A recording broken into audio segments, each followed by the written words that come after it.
Bienvenidos, queridos amigos, a este programa. El día de hoy vamos a hablar sobre uno de los temas recurrentes, permanentes, de los que siempre tocamos, relacionados con la educación.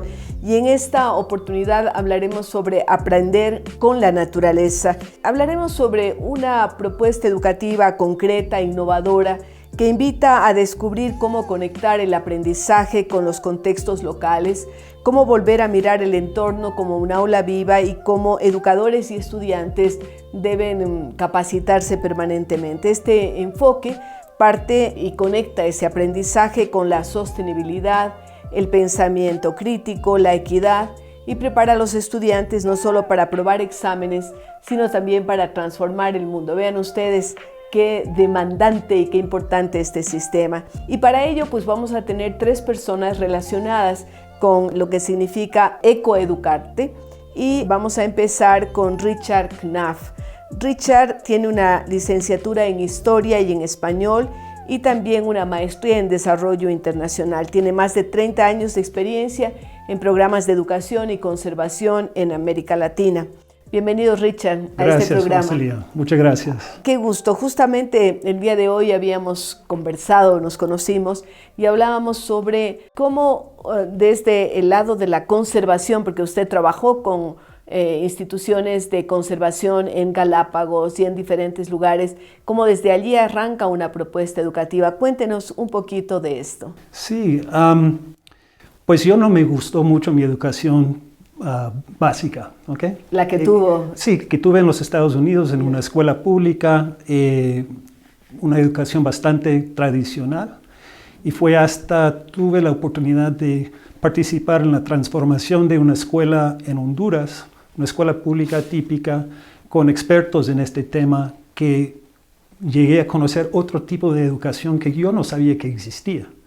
Y lo bonito era que mi hijo comenzó a estudiar allí a los 4 años. Yeah. Y yo vi como esa educación, sacando a los jóvenes del aula, llegando a áreas naturales, a la comunidad, conociendo líderes en la comunidad, aprendiendo de los retos reales que enfrenta una comunidad, lo tanto que aprenden sus materias básicas, pero también otras herramientas para la vida, autoconfianza, resolución de problemas, pensamiento crítico y cosas así. Entonces, después de esa experiencia, trabajando en Galápagos, comenzamos a pensar cómo podíamos replicar esa experiencia de una escuela, una sola escuela, en todas las 20 escuelas en Galápagos.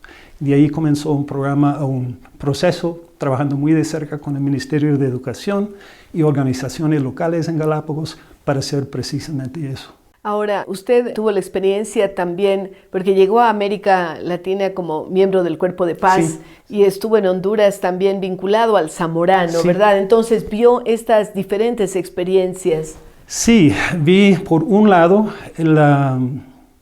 los retos en la educación rural, donde no llegaban los profes muchas veces, donde los profes tenían una formación muy tradicional, y de ahí, por otro lado, lo que logramos en esa escuela dentro del campus de Zamorano, transformándolo y ver lo que realmente se puede lograr. El esquema de la naturaleza, bueno, cuando usted estaba en el Zamorano, han pasado muchos años y ahora cada vez más estamos preocupados por la sostenibilidad y de ver también cómo aprendemos de la naturaleza. Sí, sí.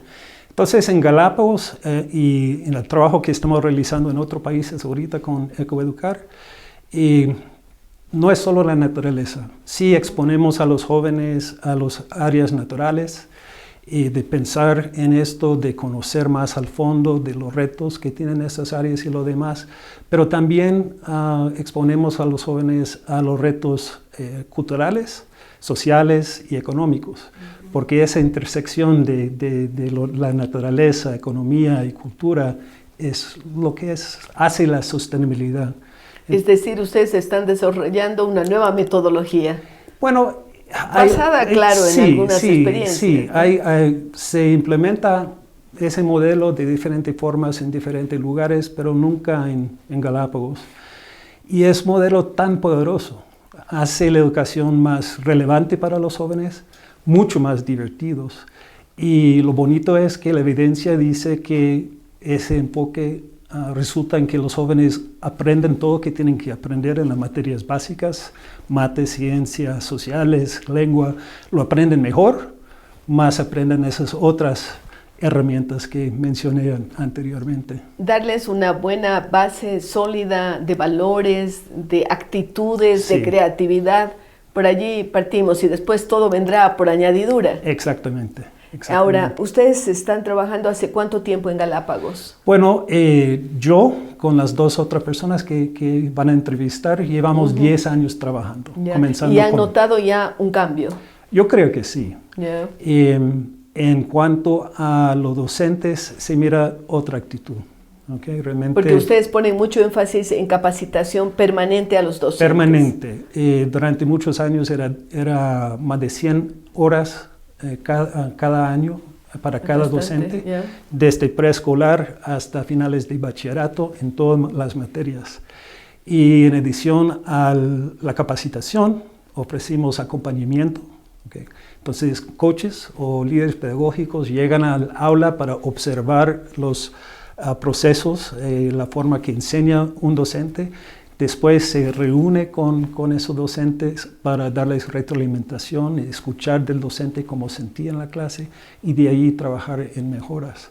Entonces es un modelo bastante intensivo y sí. Es importante lo que ustedes hacen porque mantener una continuidad de 10 años ya es algo en un país en el que a veces de un año a otro se cambia la metodología, cambia el ministro, cambia la administración y realmente no hay una continuidad que pueda decir esto funciona y esto no funciona. Definitivamente. Y parte de nuestro modelo que va a explicar Jenny es identificar una organización local que sea el campeón a largo plazo.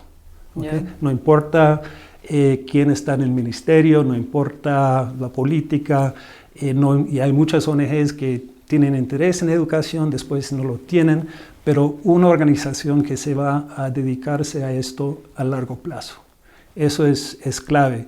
Y Ecoeducar es más como un catalizador. Nuestra idea es entrar en un lugar trabajando muy de cerca con las autoridades educativas y la comunidad local, para diseñar un proceso en conjunto, apoyarlo 3 a 5 años y en el transcurso de ese tiempo dejar todo en las manos de una organización local. Porque eso es lo que han hecho en Galápagos. ¿Cuál es la organización? Fundación Scalesia.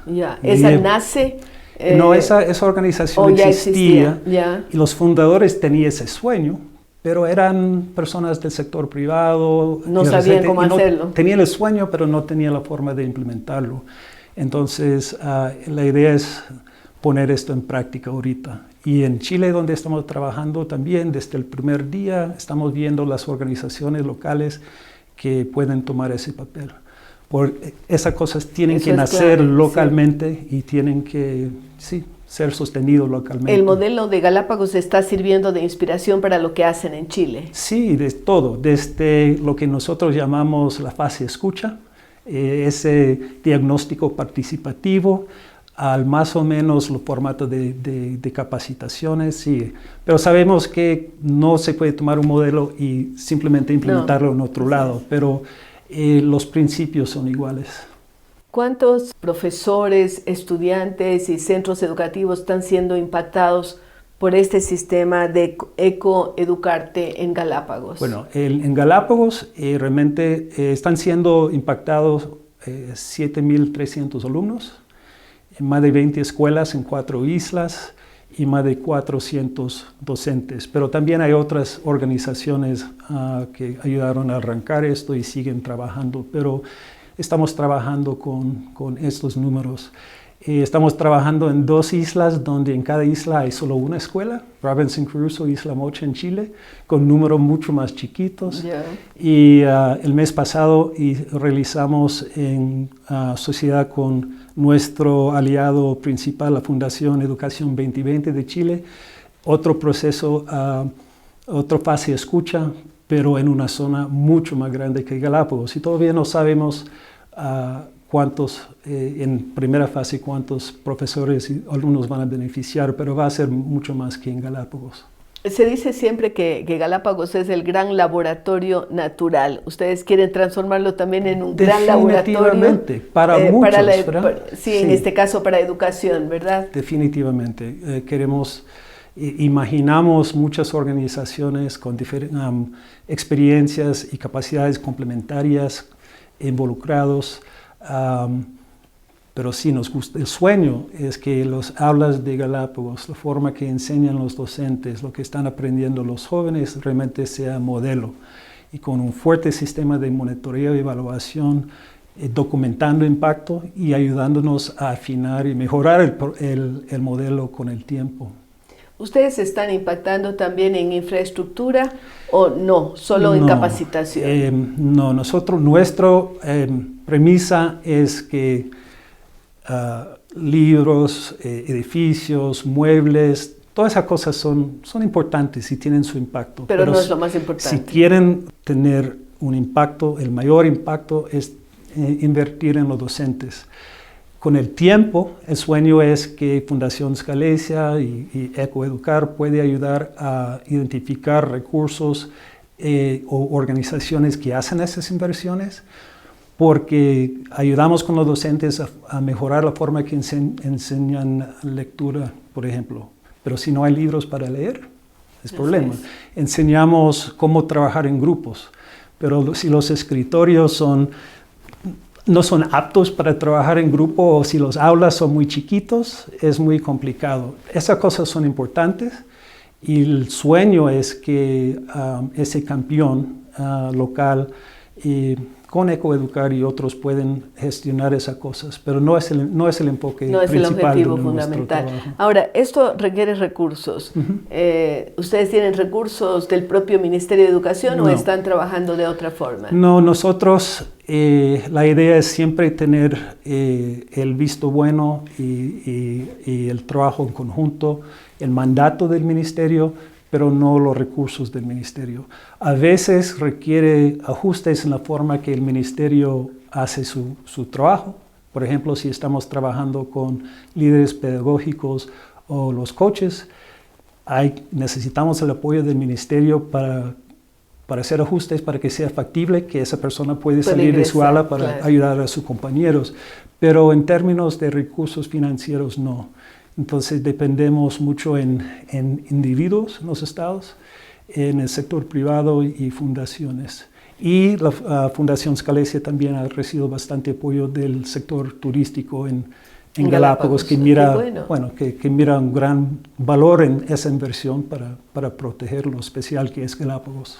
Qué importante. Entonces, los planes de Ecoeducar están centralizados en Galápagos, ahora en Chile, y ustedes piensan expandir a otros países. Sí, yo creo que en 2026 vamos a estar implementando la primera fase de un proyecto grandecito en Chiloé, en la Patagonia, y siguiendo con el apoyo en Galápagos y esas otras dos islas chiquitas, pero nos gustaría identificar nuestro próximo lugar.